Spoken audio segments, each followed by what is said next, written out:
They may look pretty, but they can be a huge problem.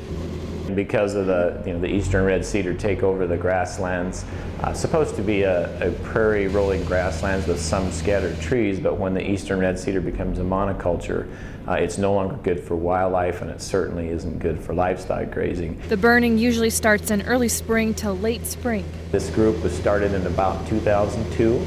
It's evolved over the years. To date, we've burned about 20,000 acres in that landscape. We've perfected or improved our burning techniques to where we can kill about 75% to 95% of all size classes of the eastern red cedar. Whisenhunt takes a look from the air once a year.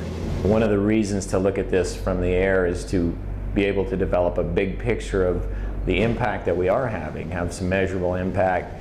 You can see the contrast of what was before or what is right next to the units that are burned as compared to what has been burned. So you can see the effects that the fire is having. Again, they blocked up about 20,000 acres in that particular landscape that's really opened up the grasslands for the wildlife and for the livestock grazing. In fact, it's threatening to the livelihood and the rancher. Their income is being cut by about 50% because of their lack of ability to carry to run the same number of livestock. The Natural Resources Conservation Services provides cost-share technical assistance to rancher groups. They provide technical assistance through developing the burn plans. They provide cost share through deferring the grazing because you have to stockpile the grass for a year before to provide adequate fuel to burn the trees, particularly to kill the 20 and 30-foot trees. So they pay for deferred grazing. They also pay for tree removal, and then they also pay on the actual burn itself once it's conducted. Hi, my name's Doug Whisenhunt. I'm with the Natural Resource Conservation Service. I'm the state prescribed burn specialist for the state of Nebraska. We are filming a training video for prescribed fire here today. This is an advanced prescribed fire video. What we're going to do is work with this experienced crew of private landowners.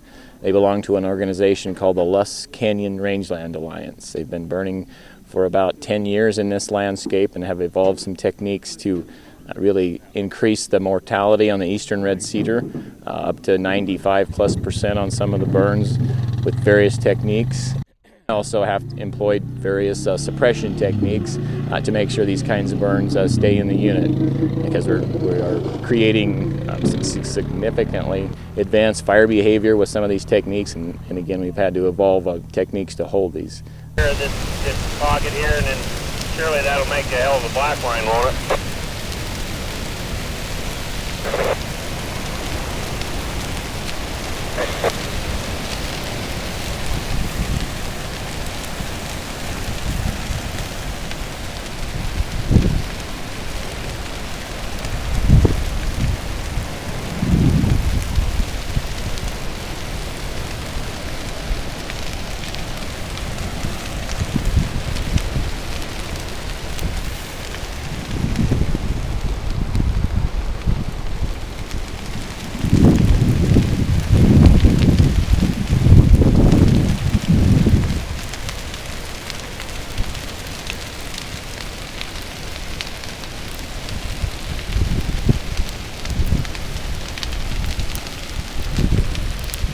I was the landowner of this fire that we are videoing and watching.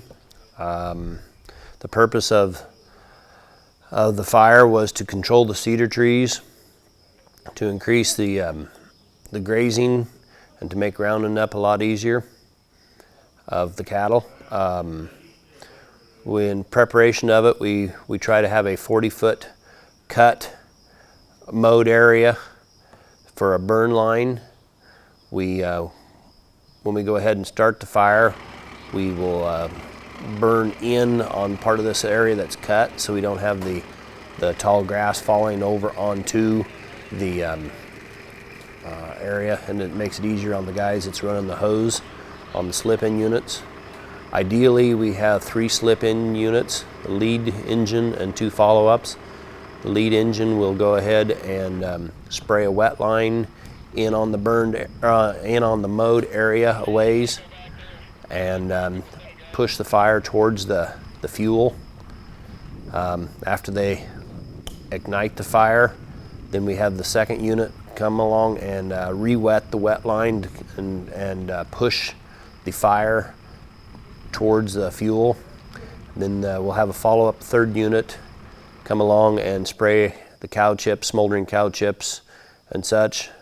We then have a lot of ATVs running back and forth and spraying the chips, throwing the chips back into the burned area now and away from the line.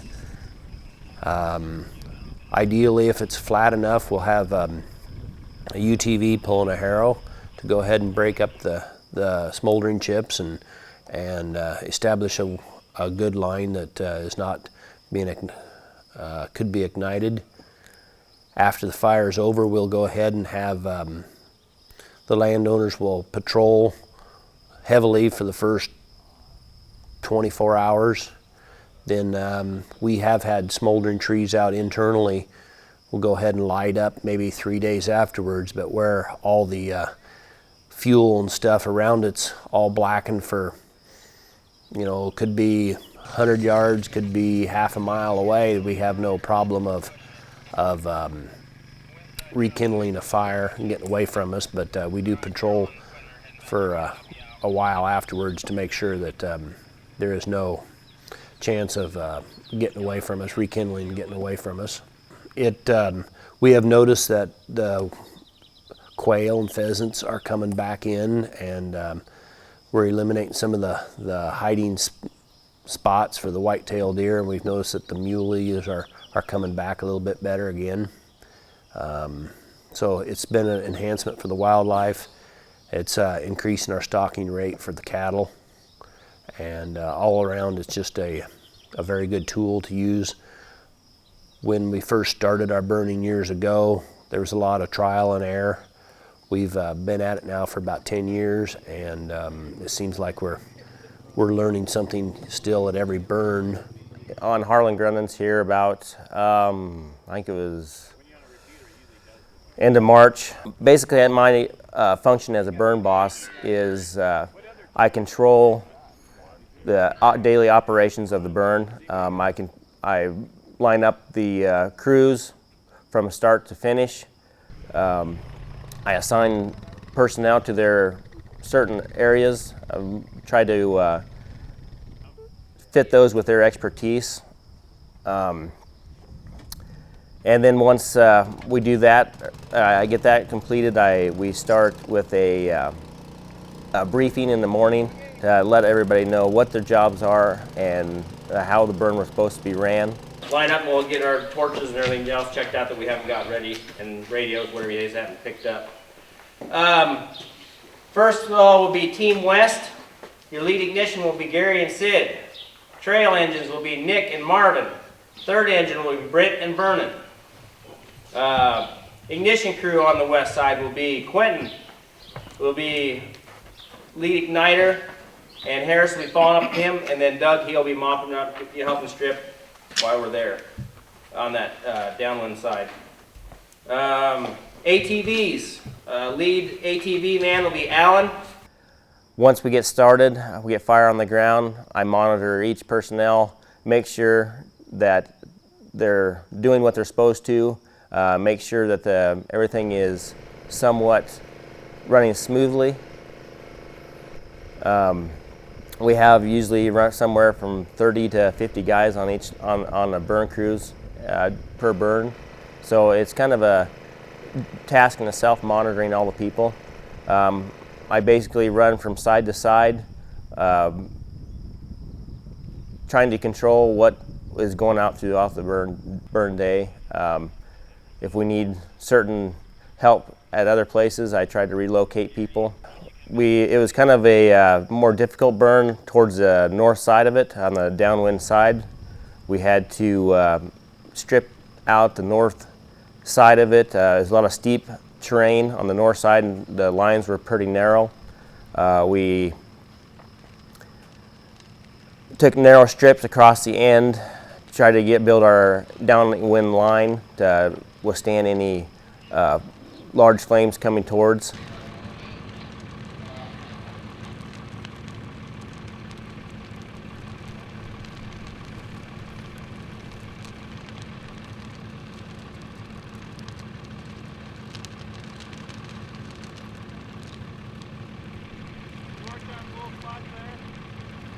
I was the lead engine for this particular burn.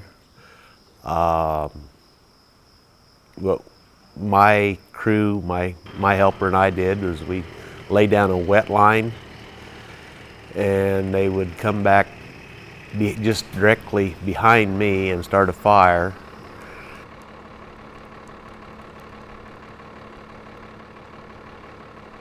And that fire would burn into this wet line that Sid and I had put down, and the engine behind me would put out any flame trying to back over the top of us and let it burn out away from us. And we took that out at small strips until it widened out and made it safe. And there's other engines or motorcycles and sprayers come in behind and made sure the fire did not jump the wet line and kept moving out into the major part of the burn. We do it very carefully, slowly and methodically, in hopes that we'd never have anything get away from us. And we have had some winds and gusts that cause problems, but there's always a large crew here ready to take care of business when it does happen. We've never had any bad incidents yet. Our success has been phenomenal in the 4 years that we've been involved in it. We've gained back huge amounts of grazing land and improved the quality at the same time. It's a combined effort with all of our neighbors and the NRCS to help us do this. We are just terribly excited about it, and we're going to keep right on and doing this, whether the NRCS is involved or not. It's a well-proven practice now, and with the crew that we use, our neighbors and friends, we just can't afford not to do it at the price of range ground this year. At this time, I mean, we're just gaining back all kinds of grass, and the price of grass today, that's a huge savings to us. We've probably went from running 10 or 12 acres to the cow down to 7 and 8 acres, 7 to 9 probably, it'd be a good range. So that's, on a percentage basis, that's a big improvement. Plus, like I said earlier, it's the quality of the range has improved immensely. My name is Quentin Mortensen, and on this burn here I was doing some exterior lighting the outside of the fire. So we have a team on each side and they burn back together. And I was the lead guy on the one side, and so we kind of have to keep in touch with the other side back and forth to make sure we're all on the same pace and not too far ahead of each other that way. A lot of communication back and forth between everybody to make sure it's all going good. We did have to make some adjustments on this burn. Winds changed directions on us there halfway through, so we had one side had to speed up a little bit more, and then it changed back, so we had to readjust, and it's just one of them Mother Nature things that you got to keep readjusting to and making sure everything's going right. We did do in-house training, which basically the older guys show us all what to do, how to do it, that type of deal. I mean, they don't just give you a torch and set you free.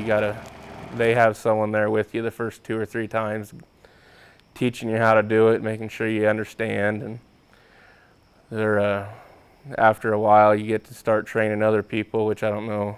It's nice, then you don't have to worry about it all the time. You don't have to be there, or someone else can do that and you can do something else that day. And my name's Daryl Schick. I'm the interior igniter for the LCRA, which that job entails when we start the fire until we get enough black line built. I help establish the widening the black lines and that to get the line crews around the corners and that to get going. And then once we get it wide enough, we go inside the burn and start interior ignition on some of the inner pockets and stuff. They've got the pocket lit, so we're just gonna get tied in past that. We'll hold unless you want us to keep going. Keep going to the corral site, everybody, where the water is, and then hold there because they'll have to come out that direction. Okay, we'll go there. They gotta be out of that north pocket first, Scott. Okay.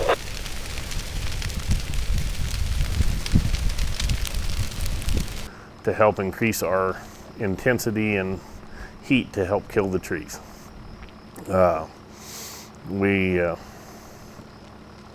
try to stay in communication with the adder group because we don't want to run fire over the hills at our lead igniter crews and stuff like that. We stay in constant communication with them. And you come back into your main canyons or whatever, you want to learn to stop your ignition about 100 feet before you come around that pocket wall into your main canyon so that you do not trap yourself in the main canyon, especially if you have to go back up another pocket somewhere.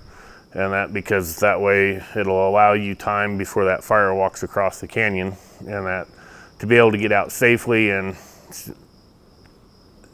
with no problems. And then as we keep going down, and we just keep from canyon to canyon, sidewall to sidewall, and we come down with the fire crews as they come. And then right as we get ready to close off our burns, the lead ignition crews around the outside will leave us a hole and wait up on us, and then